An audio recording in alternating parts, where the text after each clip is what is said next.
Hello hi friends, welcome to my channel. ఎలా ఉన్నారు? బాగున్నారా మై డియర్ ఫ్రెండ్స్? మీరు బాగుండాలని నేను మనస్ఫూర్తిగా కోరుకుంటున్నాను. టుడే వచ్చేసరికి మంచి వ్లాగ్ అండి, మంచి కంటెంట్ అయితే తీసుకున్నాను. ముందుగా అయితే అక్షయ పాత్రని అయితే చూపిస్తాను. మాకు దొరికిందండి. ఆల్రెడీ మీ ఇంట్లో కూడా ఉంటుంది, కాకపోతే అది మీకు తెలియదు అనమాట. సో గుర్తించలేకపోతున్నారు. నేనైతే గుర్తించేసాను. ఆ అక్షయ పాత్ర అనేది ఇదేనండి, గిన్నెలు దోముకునే సింక్ అనమాట. సో అరగంటకి గిన్నెలు పడుతూనే ఉంటే మేము దోముతూనే ఉండాలన్నమాట. ప్రతి లేడీస్కి ఇదే ప్రాబ్లము. ఇంకా కిచెన్ క్లీనింగ్ చేసి ఒక అరగంట బయటకు వెళ్ళామో లేదో ఈ లోపలే వచ్చి పడిపోతూ ఉంటాయి దన్ అని. సో ప్రతి ఒక్కరికి ఈ ప్రాబ్లం అయితే ఉంటూ ఉంటుంది. తినడం, అందులో గిన్నెలు పడేయడము. సో ఆ గిన్నెలు వచ్చేసరికి మా లేడీస్ క్లీన్ చేయాలి. మరి మన లేడీసే చేయకపోతే ఇంకెవరు చేస్తారు చెప్పండి? ఇంకెవరు చేయరు. కొంతమంది ఇంట్లో ఏంటంటే భార్యకి భర్త హెల్పింగ్ అనేది ఉంటుందన్నమాట. వాళ్ళు అయితే కొంచెం చేస్తూ ఉంటారు. కొంతమంది ఇంట్లోనైతే ఓన్లీ భర్త ఆఫీస్కి వెళ్ళి వచ్చినంత వరకు, అలాగే ఇంటి బాధ్యతల్ని చూసినంత వరకు మాత్రమేని, ఇంకెందులో కూడా చెయ్యి కూడా పెట్టరు. కొంతమంది ఇంట్లో మాత్రం భార్యలకి భర్తలు చాలా హెల్పింగ్ చేస్తూ ఉంటారనమాట రియల్. కొంతమంది ఇంట్లోనైతే నీది ఈ పని, నాది ఈ పని అన్నట్టుగా వాటాలు కూడా కడతా ఉంటారనమాట. సో అలాంటి వాళ్ళతో జీవించాలి అంటే కొంచెం కష్టం లేండి. భార్య భర్తలు ఒకే మాట మీద ఉన్నట్టుగా అయితే ఎంత కష్టం వచ్చినా, ఎంత సుఖం వచ్చినా సరే ఆ ఇల్లు స్వర్గంగా మారిపోతుంది. ఇదైతే రియల్ గా చెప్తున్నానండి. అలాగే మనం ఎంత చక్కగా ఉంటే పిల్లలు కూడా అదే నడవడికలో ఉంటారనమాట. సో కుటుంబం మొత్తం ఒకే నడవడి తో ఉంటారు. మెయిన్ ఉండవలసింది ఎవరు అంటే భార్య భర్తలు చక్కగా ఉండాలి. అలాగే కష్టం వచ్చినా నష్టం వచ్చినా పంచుకున్నట్టుగా ఉండాలన్నమాట. భర్త కష్టపడి వచ్చాను కదా అని గర్వం చూపించుకున్న, కష్టపడిన డబ్బులు ఇంట్లో ఇల్లాలు చేతులు పెట్టినట్టుగా అయితే ఆ ఇల్లాలు చక్కగా ఇంటిని సరిదిద్దుతుంది. అలాగే కొంతమంది ఇల్లాలు ఉంటారు, అనవసరంగా షాపింగ్లు ఇలాంటివన్నీ చేస్తూ ఉంటారు. అలా షాపింగ్లు ఏం చేయకండి అమ్మ. ఓన్లీ భర్త తెచ్చిన డబ్బులతో ఇంటిని, ఇంటి మెయింటెనెన్స్ని, అలాగే చాలా కండిషన్గా జాగ్రత్తగా చూసుకున్నట్టుగా అయితే ఆ ఇల్లు ఇంకా అప్పులు లేకుండా చాలా చక్కగా ఉంటుంది. అలాగే కొంతమంది ఇంట్లో ఎలా ఉంటుంది అంటే భార్య చిక్కిడి చేస్తూ ఉంటుంది, భర్త ఏమో బాగా జలసా చేస్తూ ఉంటాడు. అలాంటి ఇంట్లో మాత్రము ఇల్లు నడవాలి అంటే మాత్రం కష్టము. సో రియల్గా చెప్తున్నానండి, ఇలాంటి ఇల్లు మాత్రం చాలా కష్టము. డెఫినెట్లీ చెప్తున్నాను. ఇంట్లో ఇల్లాలు మిగిలేస్తే ఏం మిగిలేస్తుంది చెప్పండి? ఏమీ మిగిలేదు. అందులో ఉప్పు కారాలు లేదా కూరగాయలు మాత్రమే ఇంట్లో ఇల్లాలు మిగిలేయగలదు. దానికి మించి మిగిలేయలేదు. ఎందుకంటే బయట పనులకు వెళ్ళి డబ్బులు తెచ్చే ఆడవాళ్ళు అయితే ₹1 ₹2 మిగిలేయగలరు.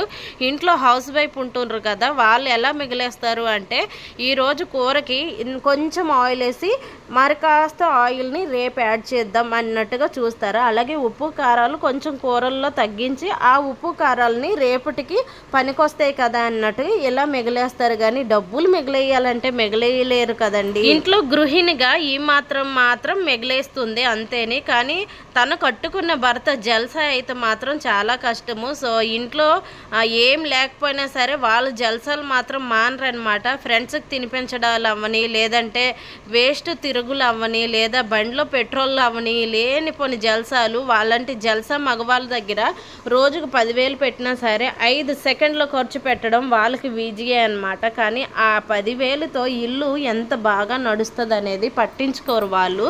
చేతులు కాలిన తర్వాత ఆకులు పట్టుకోవడం అంటే ఇదేనమాట. సో అంతగా చేతుల నుండి జారిపోయిన తర్వాత మనకు అర్థమవుతుంది, ఈ లోపలైతే అర్థం కాదు. కొంతమంది మగవాళ్ళు జలస చేసి ఫ్యామిలీని రోడ్డు మీదకి తెచ్చి పడేస్తారనమాట. అలాంటప్పుడు వాళ్ళకు బుద్ధి వస్తుంది, కానీ ముందు మాత్రం బుద్ధి రాదు. ఇది ఎవరిని ఊహించి మాట్లాడడం లేదండి, కొంతమంది ఇంట్లో జరుగుతూ ఉందన్నమాట. సో అందుకోసమే ఈ మ్యాటర్ అనేది ఈరోజు తీసుకొని వచ్చేసాను అనమాట. చాలా మంది ఇంట్లో జరుగుతుంది, కొంతమంది ఇంట్లో జరగడం లేదనేసి అయితే చెప్పకూడదు.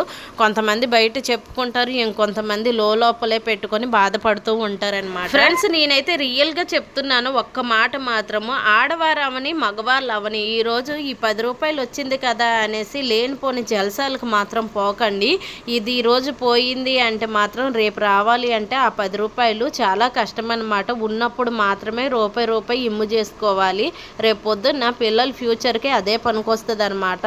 లేదు ఈరోజు ₹10 వచ్చింది కదా, ఈరోజే ఖర్చు పెట్టేద్దాము అనేసి అంటే మాత్రం చాలా కష్టము. సో అందరూ ఒకలాగా ఉండాలనేసి ఏం లేదు. సో కొంతమంది మగవాళ్ళు చిక్కిడి చేస్తారు, కొంతమంది ఆడవాళ్ళు జలసాలు చేస్తారు. కొంతమంది ఆడవాళ్ళు చిక్కిడిగా ఉంటే ఇంకొంతమంది మగవాళ్ళు జలసాగా ఉంటారు. చాలామంది ఇంట్లోనే ఇలానే ఉంటుంది అనమాట. సో ఎవరు కూడా ఇద్దరు ఒకేలాగా ఉండరు. అలా ఉండే వాళ్ళు ఎలా అంటే ఒక 100 ఇల్లుకి ఒక్క ఇల్లు మాత్రం అలా ఉంటుందండి. ఇద్దరు భార్యాభర్తలు చక్కగా చిక్కిడి చేసిన ఇల్లు మాత్రం 100 ఇంట్లో ఒక్క ఇల్లు మాత్రమే ఉంటుంది. రియల్గా చెప్పాలంటే ఇక్కడ నేను ఒక క్లారిటీగా ఒక మాట అయితే చెప్తానండి. లక్ష్మీదేవి మన ఇంటికి మన జీవితంలో ఒక్కసారి మాత్రం ఖచ్చితంగా బాగా వస్తుందండి. ఆ లక్ష్మీదేవి వచ్చినప్పుడు మనం నిలుపుకోలేనప్పుడు ఆ లక్ష్మీదేవి వెళ్ళిపోయిన తర్వాత మళ్ళీ నిలుపుకోవాలి అంటే మాత్రం నిలుపుకోలేమన్నమాట. సో పునాది వేసేటప్పుడే గట్టిగా పునాది వేసినట్టుగా అయితే ఇల్లు మొత్తం పూర్తవుతుంది. పునాది వేసేటప్పుడే మనం గట్టిగా వేసుకోలేకపోతే ఆ ఇల్లు మధ్యలోనే కూలిపోతుంది అనమాట. అదే అనమాట మ్యాటర్, ఇంకేం. ఈ పునాదుల గురించి మీకు అర్థం కాకపోతే ఇప్పుడు క్లారిటీగా చెప్తాను వినండి. మనకి పెళ్ళైన తర్వాత, పెళ్లి తర్వాత, పిల్లలు పుట్టిన తర్వాత చాలా రూపంలో ఇంటికి డబ్బులు వస్తూ ఉంటాయి అనమాట. ఆ విధంగా ఈ విధంగా ఏదో ఒక విధంగా డబ్బులు వస్తూ ఉంటాయి. ఆ డబ్బులు వచ్చేటప్పుడు మనం రూపాయి పోగు చేసుకోకుండా వస్తున్నాయి కదా అనేసి తినేసినట్టుగా అయితే ముందుకి కష్టమవుతుందన్నమాట. ఆ లక్ష్మీదేవి వచ్చేటప్పుడే మనం రూపాయి తిని రూపాయి దాచుకొని పక్కన పెట్టినట్టుగా అయితే పొద్దున్న వచ్చిన రోజు అనేది బాగుంటుంది. అలాగే ఇంకొంతమంది లేడీస్ ఏం చేస్తూ ఉంటారంటే చీరలు అలాగే బట్టలు చాలా షాపింగ్లు అయితే చేస్తూ ఉంటారు. సో ఒక్కొక్కరు బీరువాలు అయితే అసలు మూతలు పెట్టడానికి కూడా రాదనమాట.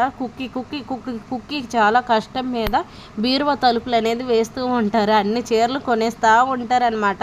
కంటికి ఏది నచ్చితే అవి కొనేస్తూ ఉంటారు. డబ్బులుంటే పర్వాలేదండి, మనకు నచ్చినవి కొనుక్కొని మన లైఫ్ని మనము జలసా చేసుకోవచ్చు. దానికి నేను కాదనడం లేదు. డబ్బులు లేనప్పుడు మాత్రం అలా కొని పెట్టుకున్నట్టుగా అయితే ఒక్క మ్యాటర్ చెప్తాను వినండి మీరు.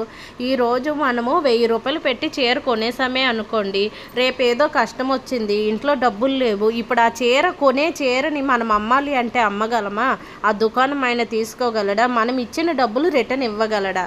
ఇవ్వలేడు కదా.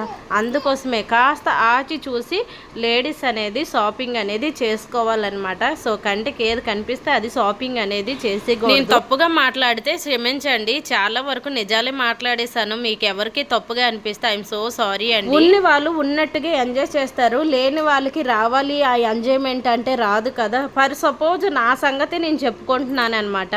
యూట్యూబ్లో 1 ఇయర్ నుండి చాలా కష్టపడి వీడియోల మీద వీడియోలు కడుపుకు తిండి కూడా కరెక్ట్గా తినకుండా అప్లోడ్ చేస్తూ ఉంటాను. కానీ నేనేమనుకుంటున్నానంటే ప్రతి నెల నాకు ఒక 5000 పేమెంట్ వచ్చినా చాలు నా వీడియోల ద్వారానా, నాకు రేపు పొద్దున్న ఇంటి రెంట్ కట్టుకోవడానికైనా పనికొస్తుంది కదా అనేసి నేను ఆలోచిస్తున్నాను. కానీ నా వీడియోలు అనేది సక్సెస్ అవ్వడం లేదు. ఇంకొంతమంది ఎలా అంటే వాళ్ళు ఎలా వీడియోలు పెట్టినా సరే పర్వాలేదు, సక్సెస్ అయిపోతూ లక్షలు సంపాదిస్తున్నారనమాట.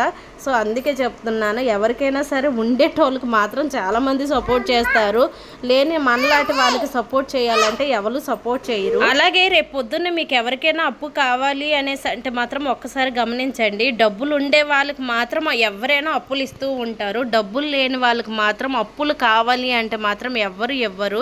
ఇది మాత్రం ఒక్కసారి దృష్టిలో పెట్టుకోండి. రియలా కాదా ఒక్కసారి చూడండి. ఇక్కడ చూసారు కదా, పాపతో ఆడుకుంటూ మీతో మాట్లాడుకుంటూ బట్టల ఫోల్డింగ్ అంతా క్లీనింగ్ చేస్తున్నాను. ఇది నిన్నటి వ్లాగ్ అండి. నిన్న 12 గంటల నుండి నేను చేసే పనులన్నీ మీకు చూపించి ఇలా మీతో మాట్లాడేశాను అనమాట. వీడియో నచ్చితే డెఫినెట్లీ ఒక లైక్ ఇస్తారని ఈ అక్క అయితే ఆశిస్తుంది మై డియర్ ఫ్రెండ్స్. నేను ఏదైనా తప్పుగా మాట్లాడి ఉంటే ఐఎమ్ సో సారీ. ఓకేనా? ఇంకేదైనా కంటెంట్ కావాలి అంటే ప్లీజ్ కమెంట్ చేయండి. అదే కంటెంట్ మీద నేను వీడియోలు అనేది అప్లోడ్ చేస్తాను. ప్లీజ్ మాలాంటి వాళ్ళని సపోర్ట్ చేస్తారని ఆశిస్తున్నాను. ఓకే మై డియర్ ఫ్రెండ్స్, నేను ఒక గృహిణిగా ఇలాంటివన్నీ మీతో షేర్ చేసుకున్నాను. మీకు నచ్చితే ప్లీజ్ ఒక లైక్ ఇవ్వండి. అలాగే ఇది ఒట్టి మాటలు కాదండి, చాలామంది జీవితాల్లో జరుగుతున్నవే ఈరోజు మీతో పంచుకున్నాను అనమాట. వీడియో నచ్చితే లైక్ చేయండి, షేర్ చేయండి, సబ్స్క్రైబ్ చేయండి ఫ్రెండ్స్. మీరు వీడియోని షేర్ చేయకపోయినా పర్వాలేదు ఫ్రెండ్స్, ప్లీజ్ ఒక లైక్ ఇవ్వండి. మీ లైక్ వల్ల ఇంకొంతమందికి మన వీడియో అనేది వెళ్తుంది, అంతే అనమాట. మీరు చేసే సపోర్ట్ అనేది నాకు ఇదే కావాలి, ఇంకేం లేదు. Okay friends, bye bye. పాప ఏడుస్తూ ఉంది, పాపకైతే భోజనం పెట్టాలి. ఉంటా ఫ్రెండ్స్.